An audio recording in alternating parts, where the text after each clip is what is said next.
Yes, yeah, welcome to Mahamudra for the people. It's really nice to be here with everybody. Um,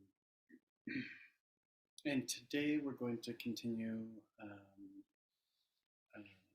with a different thing that we did last week. But I did want to open up and see if anybody had any questions from last week or any questions, maybe more broadly speaking, about Mahamudra practice. And then we can get into this thing I'd like to share today.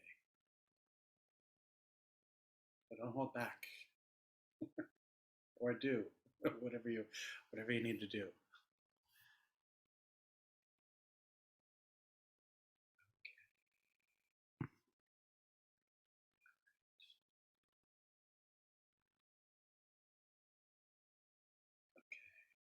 Well, if there are no questions,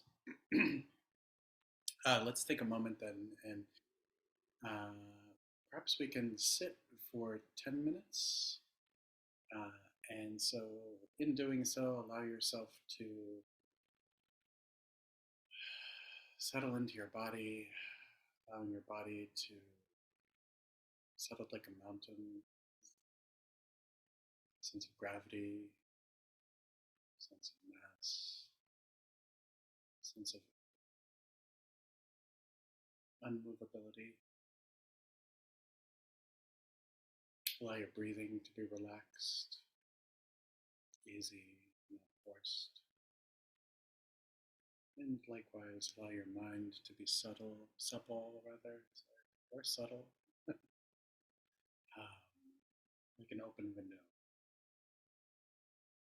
You let productivity come and go as it does. And we'll rest like this for 10 minutes.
slowly come back to this gathering.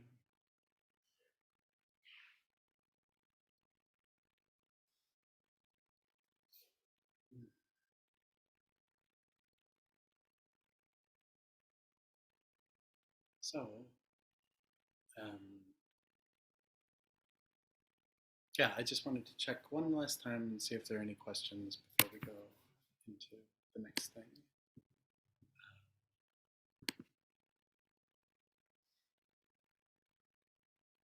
Yes, pain. Um, in the interest, I guess, of not making fusses out of like, oh, this is Mahamudra practice, this is Chakcha practice. Um, within Mahamudra practice, do they ever work with like the Om Mahong, the three gates? Is that ever part of this? So thank you for the question. In the Karma Kaju presentation,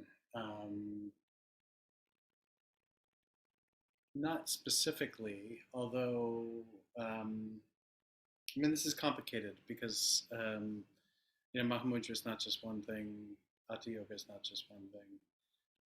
And so, very broadly speaking, within the six yogas of Naropa, for example, which are, which is kind of like the application of Mahamudra to all of these different kinds of, activities, waking activities, sleeping activities, dying activities. Um, in illusory body, right, the root of illusory body is the Guhya Samaya Tantra. And in this, there's this practice of the three isolations, isolation of body, isolation of speech, and isolation of mind. Right? And the isolation of body is resting into, the meditative posture. Right? So sometimes described as, the 7 points of Vairocana, but we could make it the 6 points. Not sitting in lotus position. But maybe we could parse out even a little bit more from that. That the isolation of body is to be isolated in a unified, um, you know, very stable way. So kind of like with this body, like I said in the beginning, to let your body rest like a mountain. So with the stability. Um, let me get headphones. Just give me 1 second.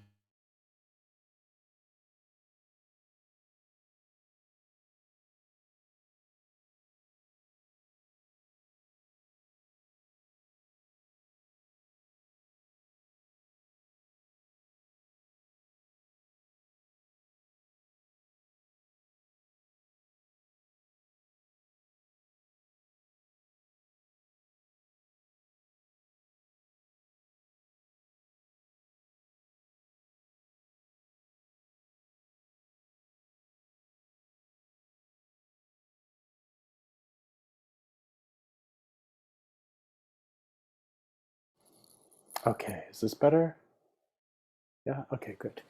So with respect to, so that was body. So with respect to speech, right? Speech is this recognition of all sound being primordially empty. And then mind being vast, dharmakaya, beyond limitation, beyond concept, etc. And so while there isn't, a specific instruction on the three gates, I think through uh, this kind of connection, especially to the Guhya Samaya Tantra or to uh, the Arya Deva's lamp that dispels the light of ignorance, this like huge book, has a very nice, succinct um, passage from the Guhya Samaya Tantra, and the exact same thing is described in the Karma Kaju practice of illusory body, which is essentially, a Mahamudra practice. So, in that way. there is. With respect to there being any difference between Chekcha and Mahamudra, like I don't think there is any real difference. It would only be, it's not kind of worth going down that path. So any other questions? Well, what I'd like to share today connects to this a little bit. And so this is a very kind of short instruction from Milarepa called The Illuminating Wisdom by Milarepa. All this ambient Brooklyn noise, this is what kind of makes it hard. I think the Zoom like external mic balances, so when people are zooming by on their motorcycles, everything becomes challenging. A good place to practice Mahamudra. So, as I've done up until now, I'm not going to change anything. I'm going to introduce this song, which is short, and I'm going to ask that you just listen and put down a pen, put down paper, right? And let this be something that you're just able to hear and experience. And so if it's helpful actually to situate yourself in a meditative way in this moment, right? So you're just letting sound hit your ear and an experience arise. And so Milarepa sings, homage to all the sacred masters. When we talk about the characteristics of the Mahamudra of illuminating wisdom, we talk about three sections: ground Mahamudra, path Mahamudra, and fruition Mahamudra. First, the ground Mahamudra. The essential nature of things, the mind of the Buddhas, the mind essence of sentient beings, does not exist like something that has color or shape or a center or an edge. It is free from limitations and partiality, and knows neither existence nor non-existence. It is neither confused nor liberated. It is not created through causes and not changed through conditions. It is neither altered through the wisdom of the Buddhas, nor spoiled through the obscurations of sentient beings. It is neither improved through realization, nor worsened through confusion. Path Mahamudra is that which is to be practiced within the ground and should be as follows. When settling, settle without conceptualizing. When remaining, remain without distraction. When practicing, practice without fixation. When manifesting, let it manifest as dharmata. When freed, practice it as natural freedom.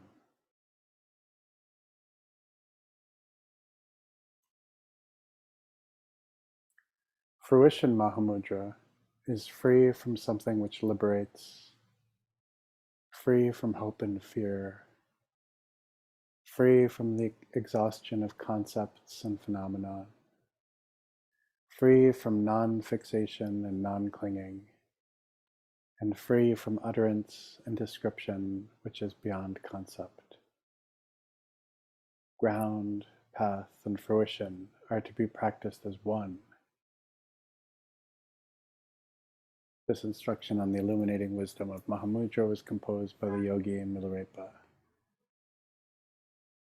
And so, the essential nature of all things, the mind of all Buddhas, the mind essence of sentient beings, does not exist like something that has color or shape or center or edge. It is free from limitations and partiality and knows neither existence nor non-existence. It is neither confused nor liberated. It is not created through causes and not changed through conditions. It is neither altered through the wisdom of the Buddhas nor spoiled through the obscurations of sentient beings. It is neither improved through realization nor worsened through confusion. When settling, settle without conceptualization. When remaining, remain without distraction. When practicing, practice without fixation. When manifesting, let it manifest as dharmata. When freed, practice it as natural freedom.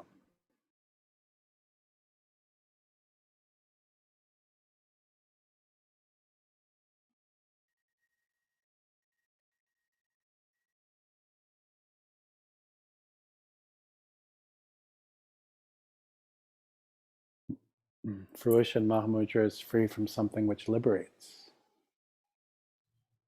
free from hope and fear, free from the exhaustion of concepts and phenomenon, free from non-fixation and non-clinging, free from utterance and description which is beyond concept.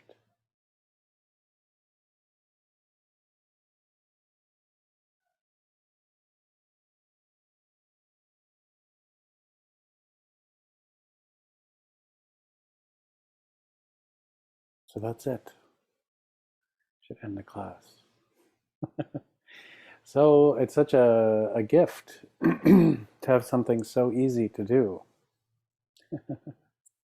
and yet so tricky.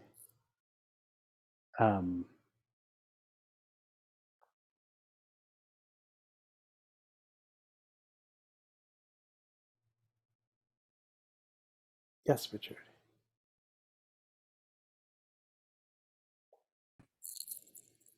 Can I just, can you hear me? Mm-hmm. Yep. Can I just run something by you?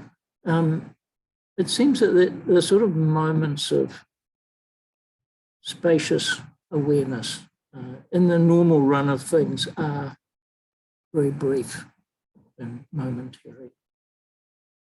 And what I've noticed is when I become lost in thought, which is not infrequent,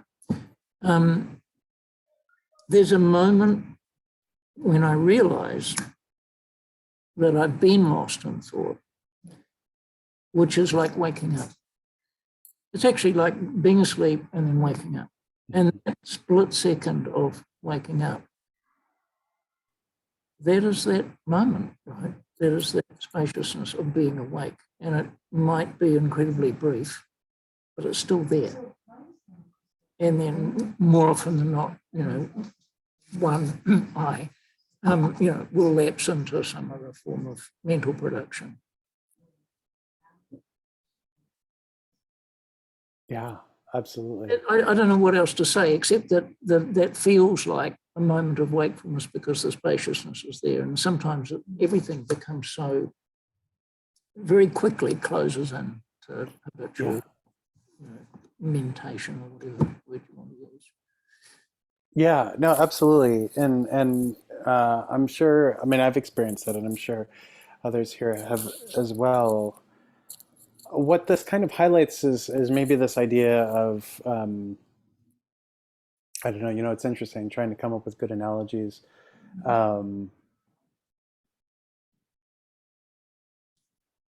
But I think, this is one of the reasons why the sky is used, right? The sky and clouds. The nature of the sky is constantly the same, right?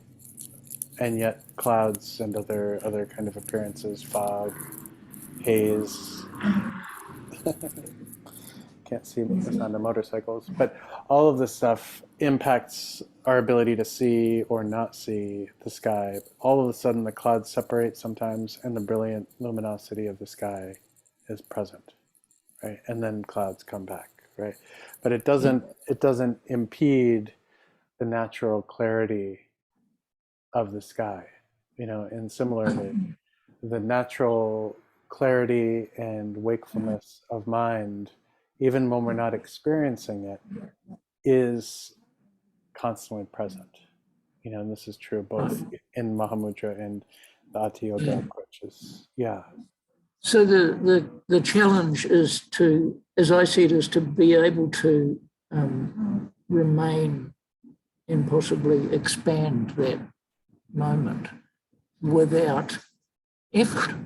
Yes. The minute you start exerting effort, of course, you're back where you started.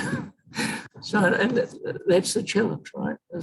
Yeah. I think there's something, I'm just going to say it, I don't know, I've never said it, but it's kind of like relaxing in a way that allows everything to naturally dissolve into itself.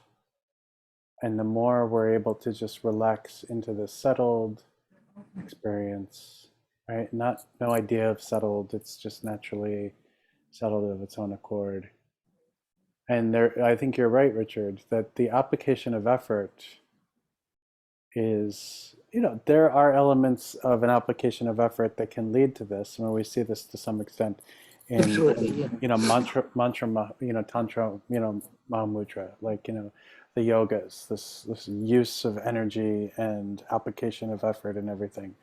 But for this essence Mahamudra, right, we're like, it's not even that we're trying to wait out, because it's not really about time. And again, it's not the effort of waiting. There is a real kind of dissolving that happens, and I think that when there's a dissolving of reference point, then both sides, dissipate so that clarity can be experienced. Yeah, I think you put your finger on it, talking about relaxation. Actually, I think it's really profound relaxation and very multi-leveled.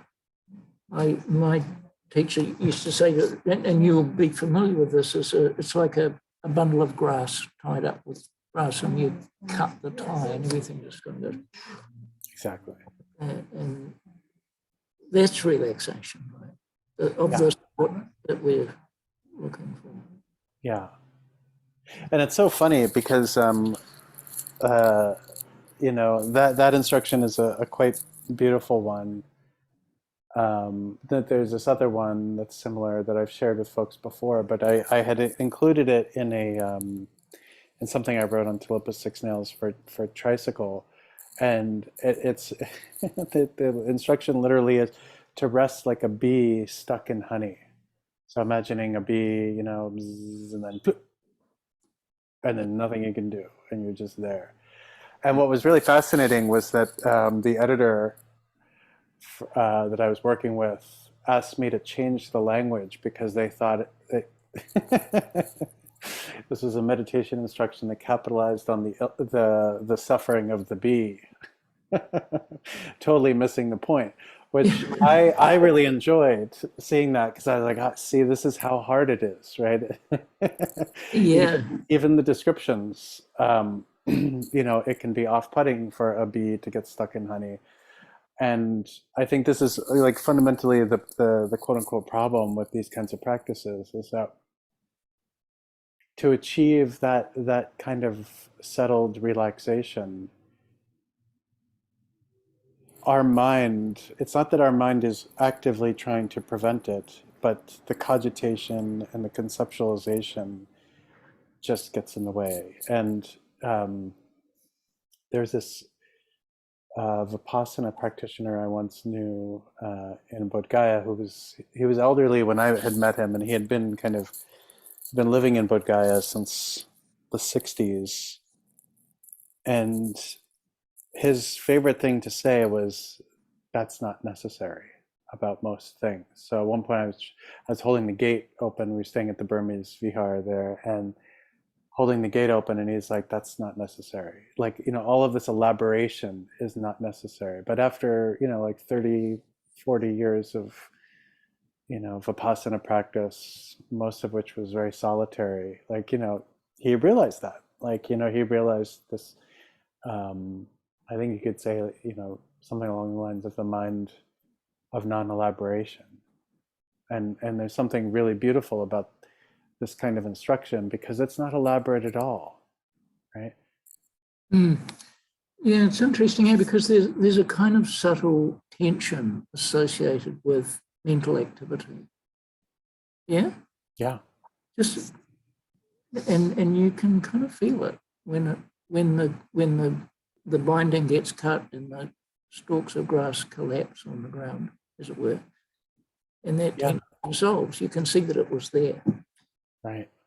Yeah, and this is why, there's that description of all of the kind of natural occurring places where direct experience of mind is very easy. One is, after sneezing, another one is after being startled, and then another one, like, after orgasm, right? Just all of these different experiences of just like a radical shift in experience. And it's almost as if, like, when you go to the ocean and you watch a wave, come into the shore and then go back out, right? It's this experience of the water having gone back out and not yet filled in. Like Yes. our mind has not filled back in yet with conceptual points of orientation. It's a liminal space. Absolutely. Yeah. Yeah. Thank you, Richard. Yeah. Oh yeah, Melissa. I just want to say quickly, Richard and others, certainly Lama Ripa has many teachings on this in response to what you asked. But I put in the chat, Gajin Rinpoche recently gave a talk on the Heart Sutra, and he addresses a lot what you're talking about, Richard, about glimpses of awareness, and then what does it mean to expand that? So it's very focused on what you just asked. That's all. Yeah, thank you, Melissa. Thanks, Melissa. Yeah, I'll look at that link. Yes, pain. Sometimes for me, hearing about all this spaciousness and stuff, it will just make me want to look for it again. I go, okay, all right, I gotta stop the thoughts. I gotta wait for the thoughts to go away. I gotta make them go away. Where's the spaciousness? Fighting the thoughts or making, I don't know, there's something to me about the clouds in the sky. They're like, the thoughts are just ornaments for the sky, maybe, and maybe I'm wrong on all this, but like preferencing some sense of spaciousness over the thoughts being expressive spaciousness rather than maybe raw spaciousness. I don't know if I'm making a mistake here, but like there's some sort of subtle, it seems to lead to a I've got to have a spacious experience. Oh, now I'm having a spacious experience. Ah, this is spaciousness. Oh no, where'd it go? Where'd my spaciousness go? Sort of thing. Yeah, no, totally. And this is where the relaxation comes in, right? Like the relaxation of, like, maybe we could say like a exhaustive relaxation, right? Where it's just that. And then things happen. And of course, it's easy to then, of course, get into this place of, oh, now I need to get relaxed, and so there's a, again, for some reason, the term cosmopolitan just seems to work well in my mind. This cosmopolitan relationship to settling, like in, my wife had a friend visit, and they went away for the weekend, and then they came back, and she had to drive her friend to the the airport, and they stopped in Jackson Heights for an early dinner, and her friend lives like in the Midwest, and Jackson Heights is so diverse that as they were crossing, there's this one square, like there are Tibetans, Indians, people from Mexico, from Colombia, from all Thailand, all in this real kind of tight geographic spot. And my wife's friend was like, "Wow, now this is really like the essence of New York City." And my wife Cheryl was just like, "Like, oh, what do you mean? Like, this is used to it, right? Cosmopolitan." And so in this cosmopolitan way, we're not shocked by anything. We're not shocked by the preferencing around this or that or that. We're just like, yeah, what, to practice like you're from Brooklyn and just be like, whatever, and then settle into this ease, right? Like we say we're not impressed by all of the cogitation. We're not impressed by you, and all of the brilliance of mind, because we know you. Like, we know this is what you do, and that does me no good. And I'm just going to settle, and then experience shifts. And I guess this is also why I use the term intimacy with respect to a practice like this, because what this really kind of asks us is to hand in glove. I was actually using this term the other day. It just kind of came to me that when we practice meditation like this, we become a tuning fork. That there is this level of subtlety that's much more than just like plopping ourselves down. We're becoming very attuned to everything that is being experienced. In order to settle, it's not like we're I think there's this, so in this text, right, Milarepa says, when settling, settle without conceptualizing, right? So already there, we have to take the ideas out, take the antidote away, right? Slap the hand of ourselves, meditators who are trying to tinkle, right? When remaining, remain without distraction.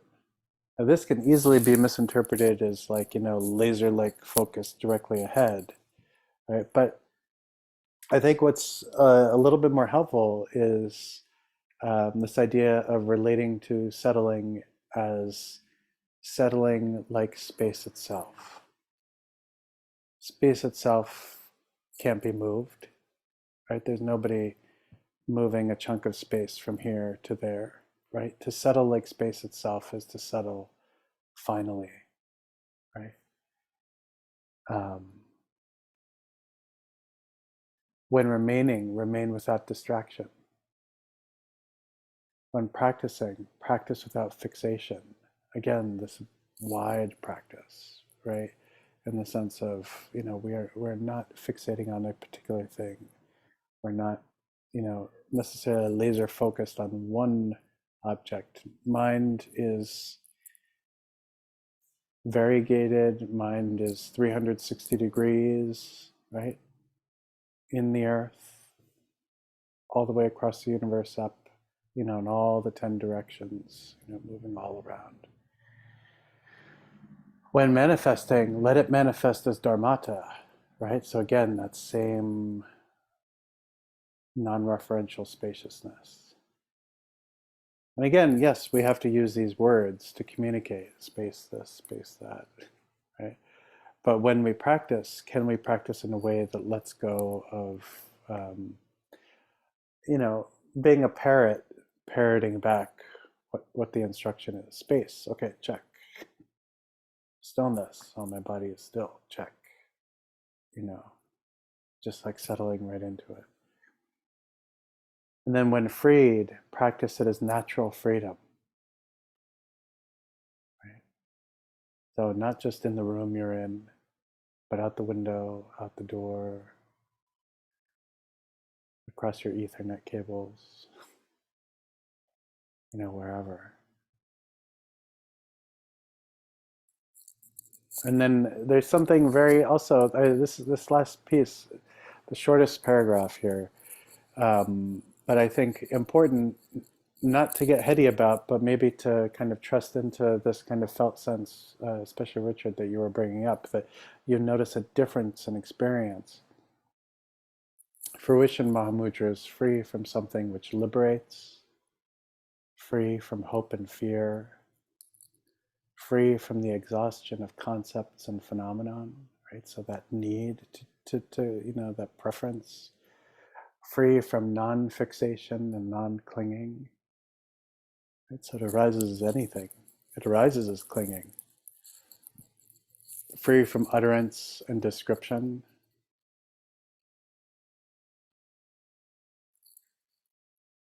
Right? Especially utterance and description, which is beyond concept. Right? So it's free of everything good, free of everything bad, free of everything perfect, and free of everything imperfect. But especially this hope and fear, like, because you can feel that in your body to some extent. Oh, and then I like how in the Ati texts, there's always like an ah at the end of them, that kind of like, kind of means a lot of things. But one is ah.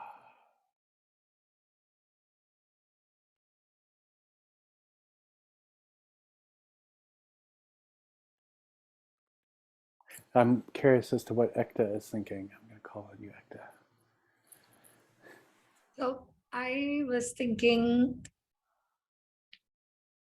so I just realized that I have a tendency to label, even when I experience what you all are talking about, as falling asleep. So I've always think that I never experienced this and I'm always falling asleep. But today, as I was sitting and even as you were reading, I could hear you and I could feel my body.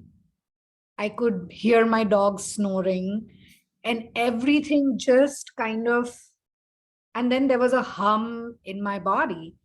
And I've been having a bit of pain. And always, I think it came from the disbelief that clarity or stillness can appear in tandem with pain. Like I always had this illusion that when I experience clarity, I would be painless and I would be in this blissful state where there's nothing, and it's something that is out of my reach, right? And perhaps I used it as a way to motivate myself that that's somewhere where I need to get. But today, like you said, the one thing that you said resonated with me the most was the dissolution of concepts. I wasn't labeling that I'm asleep, I'm awake, pain, not pain. And it was just there and not there at the same time, and I was like, oh, so maybe this is the first time I've lost the labeling, right? Like, or that I remember that I've lost the labeling after all the sits all just blend into each other. But this is what is resonating for me. Like, and the other thing you said at the beginning was that don't get stuck up on what is Jogchen, what is Mahamudra. In a sense, they are the same. And I don't know, it's just landing for me, maybe because I was looking at something, writing about something before, and it's just all landing very, like a piece of the puzzle. So I'm very grateful I made it today. It's been a while since I got here. So it's just like, whoosh, just what I needed to understand what we mean by dissolution. It's not some magical, doesn't have to be. It could be for some people because that's how they experience it. And it helps to have books to go by, but then it's also a barrier because then one thinks, oh, I don't have that. And the beauty of the practice, as you encourage, is so personal. The experience is so personal. And we describe it, but that's not how it needs to be for anybody else. So thank you. Yeah, thank you. Thank you. Yeah. Yeah, there's a lot of beautiful permission that this asks us. to begin to kind of understand and be open to. Mind is neither confused nor liberated. You know, like all of these things that just like we need to let go of everything, including letting go. I was reading this article last night on, it wasn't on meditation sickness per se. I don't have my iPad with me right now, but it was on, you know, some of the detriments to meditation, right? That there are these kind of pitfalls that arise. But you know, and to be honest, and I don't mean this, you know, in a way that's critical of the kind of contemporary mindfulness kind of culture, but I think one of the things that at least the article I was reading last night suggested was that some practices are presented outside of the context of the entirety of the lineage or system or tradition that they arose from. So contemporary mindfulness focuses a tremendous amount on labeling, right? But the one thing that is kind of, you know, not emphasized is the emptiness. So what ends up happening sometimes is labeling, labeling, labeling, labeling, labeling, labeling, labeling, labeling, labeling, labeling, labeling, labeling, labeling, labeling, labeling, labeling, right? And there's very little emphasis on, you know, to use this, when manifesting, let it manifest as dharmata. When freed, practice it as natural freedom. Right? When settling, settle without concept. Right? When practicing, practice without fixation. Right? So what that helps kind of orient us towards is that, you know, this experience of natural ease, which I really do feel on some level has a profound healing component to it, by the very nature of what it means to rest into this kind of co-emergent ease and lack of tension with respect to thought activity, appearance, emotional experience, physical experience, etc. And it doesn't mean that we don't experience pain or we don't experience agitation from time to time, but we're not making it hyper real. And we're also not simultaneously suppressing anything. Right? We're letting everything ease into the naturalness of it as an expression, which is, you know, no small feat, let's put it that way. And I think that, you know, with this healthy balance of you know, awareness practice with a nice open relationship to emptiness, things have a way of settling with some finality. And this is important to consider, you know, with the labeling. Again, it's good for, like, you know, developing a sense of awareness, right? To understand what I'm noticing, etc. Right? And maybe even, you know, moving closer and closer in that kind of madhyamaka kind of, you know, analysis, like, you know, where is this? Where is that? Where, looking, you know, more subtly. But even that has a lot of activity. And this is like the quick cut. And actually it kind of comes back to, I think it was Tilopa saying that, you know, what we're essentially doing is cutting the trunk of the tree of conceptual mind, of suffering, or the suffering that's created by excessive cogitation and concept. You cut it with this axe of awareness, but a relaxed axe.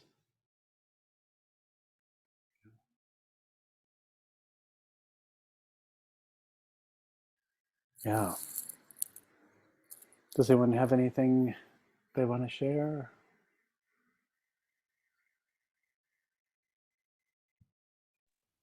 Oh, yes, yeah, Melissa. I just wanted to say quickly, Ekta, thank you for what you're talking about, because I suffer from chronic pain, and so this dancing around pain and how you deal with it, you just talked about it so beautifully, and Mahamudra has a wonderful thing in the comments. I just wanted to say this is reminding me of trickster figures in all different cultures. And I'm not talking from the view of that culture. For example, the coyote is a trickster figure in American Indian folklore, and in Japan, it's the fox or badger. And I'm just feeling this relationship because these are very natural figures. Somebody will be being pompous, and coyote will poop at their feet or something. And there's this kind of real naturalness to these figures that's reminding me of the relaxation that you're talking about.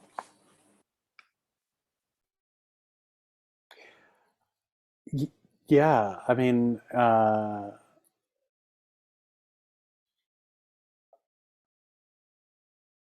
in a way, like, this is just a very natural kind of salt of the earth kind of practice. It's very unadorned. Um, there is this trickster element. I mean, I think this is why. So, this is like, formless Mahamudra. And when we move into Buddhist Tantra, right, where we actually have anthropomorphized forms of Mahamudra. So like take Vajravrahi, for example, right? Like, everybody, I'm going to just say everybody gets all like hot and bothered because this arises as this flirtatious 16-year-old, dancing girl, and who's naked, right? Her nakedness represents her freedom. Her flirtatiousness doesn't have to do, implicitly with sexuality as much as it has to do with that play, right? She's dancing in a halo of flames. There's dancing, dancing in that way, right? She has this curved knife and a skull cup. The curved knife represents the way awareness cuts through a concept, and the Kapala, represents the blissfulness of that, right? The opening of direct experience to bliss. So the her garland of 50 freshly severed heads represents the severing of again relationship to concept and thought activity. So there is this trickster element throughout the whole Buddhist tantric kind of artistic ethos. And it's fascinating because like like my like I probably came to Buddhism more or less maybe through the arts, because my father's an artist and he used to take me to museums all the time. And so like Himalayan art in particular, I at a relatively young age I was very, very captivated by. And what's also interesting is like my dad's an abstract painter, and with that, right, the painter is the vehicle for the creation, right? And it becomes very difficult to remove the painter from what is being created. And interestingly enough, in most Himalayan tantric art, there's the symbolism is so set and agreed upon, and with such specific geometry. And I don't know if you've ever seen the underlay sketches for tankas, but the proportionality is always the same. So while there is some room for the artist to put their flair on it, quite often there's not, because there's so much to be conveyed. So I guess what I'm saying is that every image is a trickster image. Everything, there's nothing that's arbitrary in the way Vajravrahi looks, or Chakrasambhara, or Hivajra. and they're all manifestations of Mahamudra, and they're all symbolic, kind of pointing out instructions, so to speak, to that experience,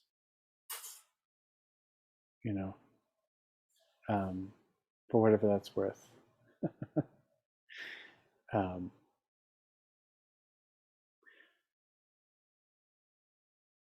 and then, some of these are really profound. So the essential nature of things, the mind of all Buddhas, the mind essence of sentient beings, does not exist like something that has color or shape or a center or an edge, and there is this inherent work that is also intensely personal around resting freely and openly into that. And so we talk about boundaries sometimes. And yet the practice of Mahamudra is essentially to remove boundaries. And it's not that we have to remove boundaries with one another, right? But I think my continual argument against congregational Buddhism is that practices like this are so individually mystical and ultimately so private. Like what does it mean to shift point of orientation from myself or Aliyah or Travis or anyone else here in Mahamitra to the point of orientation, a point of orientation without center or edge. I think it's fine for people to sit together, right? But again, what we're really looking at is like deconstructing our habituation around everything seeming to be a particular way,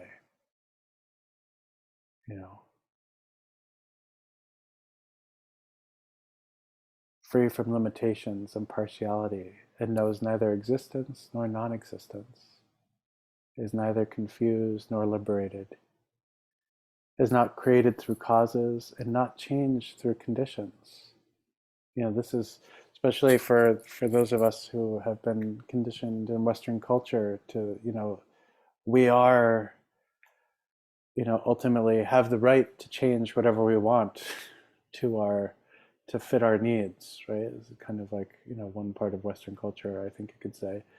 And here, this is something that is beyond cause, right? It wasn't created through causes and cannot be changed through conditions. So sitting down and preferencing space is not going to help. Being in a really busy place and say, oh, I need stillness, that's not going to work either. So, should we sit for a little bit? Yeah? Okay. So, I'm just going to read these 3 paragraphs and then we can sit for 10 minutes and check in and see what's alive for folks. So again, allow your body to relax.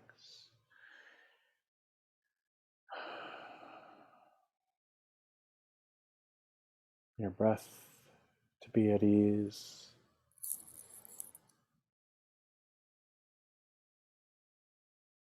And your mind to be supple and free.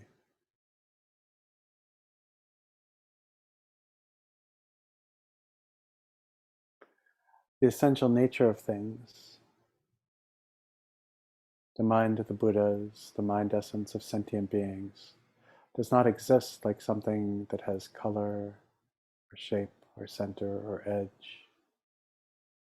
And it's free from limitations and partiality and knows neither existence nor non-existence. It is neither confused nor liberated. It is not created through causes and not changed through conditions. It is neither altered through the wisdom of the Buddhas, nor spoiled through the obscurations of sentient beings. It is neither improved through realization, nor worsened through confusion.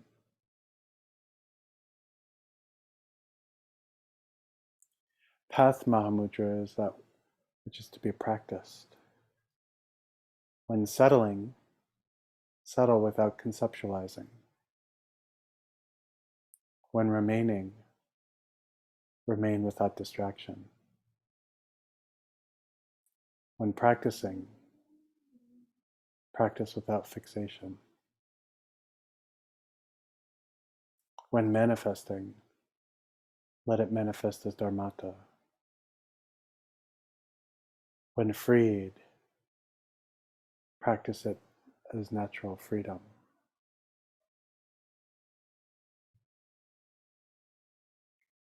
Mahamudra is free from something that liberates, free from hope and fear, free from the exhaustion of concepts and phenomenon, free from the non-fixation and non-clinging, and free from utterance and description which is beyond concept. I'll rest like this for 10 minutes.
And gently let yourself come back.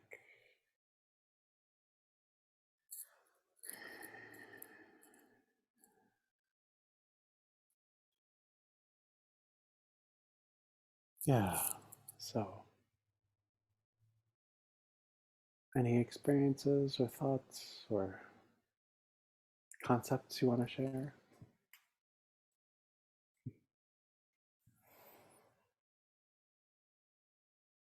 Yes, pain, yeah.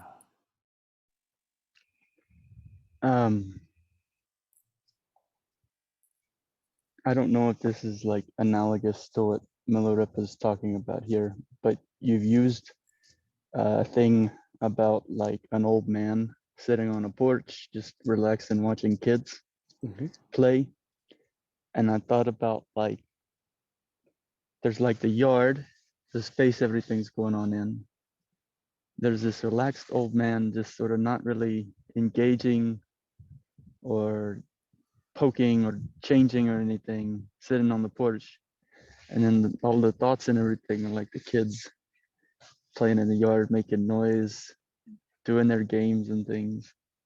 I don't know, somehow that connected to this, everything we talked about today for me. Yeah, thank you.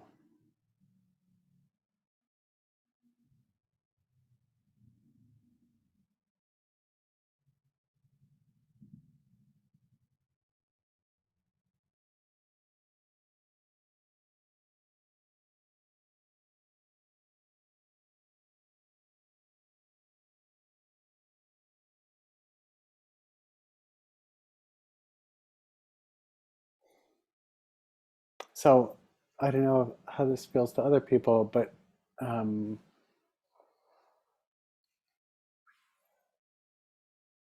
they're really, this just opens up everything, doesn't it? This kind of practice, like it opens up the ordinary moment.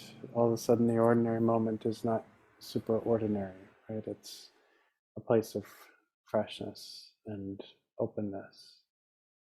And the busy moment is the same. And the tired moment, you know, I think it's very helpful to kind of, you know, let this kind of instruction sink in, because it opens up the barn door so all the sacred cows can get lost. Right? All of the things that we really, really, really hold on to, you know, about, especially with ourselves, like what it is that we need, you know, conditionally, so to speak, for awakening or liberation to occur. Right? We don't need much, right? I'm sitting in my living room and all of a sudden it feels like, you know, I'm in Sikkim or I'm some other place, you know, someplace very holy. Everything, our thought activity is holy, our breath is holy, the air on our skin is holy, you know, what we hear is holy. Everything that arises is just okay. It's fine. Does anyone else have that sense? Yeah. Going back to what you said earlier about being attuned to the moment, it really strikes me, especially in the presence of other people, as in not specifically meditating, but being in the presence of others. The potential for being attuned to the moment is almost infinite. And all of the, I'm just speaking for myself here, all of the strange little self-consciousnesses and insecurities and tensions that arise when communicating with another person, especially one who I'm not particularly familiar with, reveals to me the enormous potential to be more present and more relaxed in that presence. Mm-hmm. And I remember years and years ago listening to Ram Dass, who came to New Zealand and was giving talks at some rock and roll festival that I was attending, and watching him really closely. And you could literally see him bring himself into the moment before he opened his mouth. There would be this sort of pause of intense awareness and presence, and then he would speak.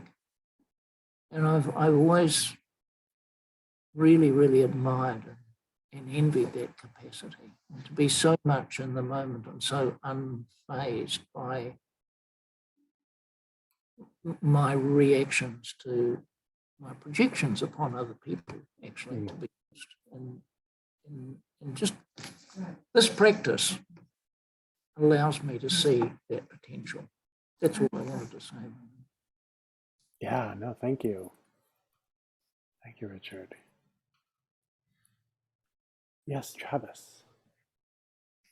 I just want to share that during this session, not this meditation session, but the teaching, one of my favorite, this beautiful little clay teapot, I knocked over and broke on the floor. And it's right around when you're talking about like sneezing and, you know, those sorts of things. And like a couple hours ago this morning, I knocked over a piece of furniture and it knocked over a lamp and the light bulb shattered across the floor and my guitar fell. And I'll tell you, in both of those moments, I was free of concept. And like, so like, sometimes I get, this is the sermon piece. Like I get down on myself for being clumsy, but now this is corny, but like sometimes it caused me to sort of stumble into, you know, that kind of state. And so it's like, there's something about like non-judgmentalness in that too, or, you know, it can come from kind of left field or,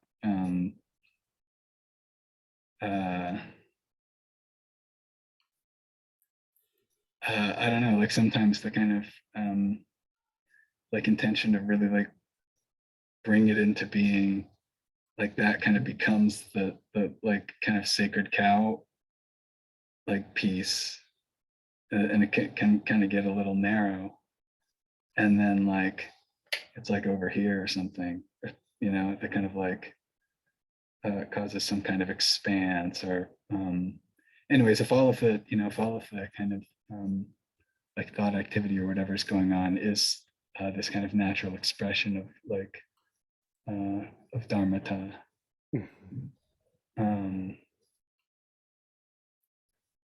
there's, yeah, I don't know, it's kind of like as I'm talking, it's almost like I'm making a new teapot and it's just like, nah, you know, it's already like, forget it. So anyway, if I was the Buddha, I just would have showed the teapot and like that would have been my comment. But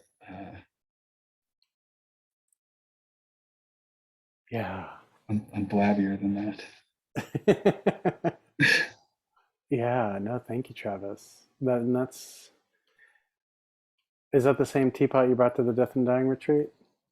No, it's a different one. Okay. That one's next. Yes. That's great. Be careful where you practice. Yeah. Yeah, no, thank you for that. I am, so if anybody wants a copy of this instruction, just email me and I'll email it to you. Yeah. Yeah, any last questions, or got the text basically all set up? Okay, cool. So yeah, all right.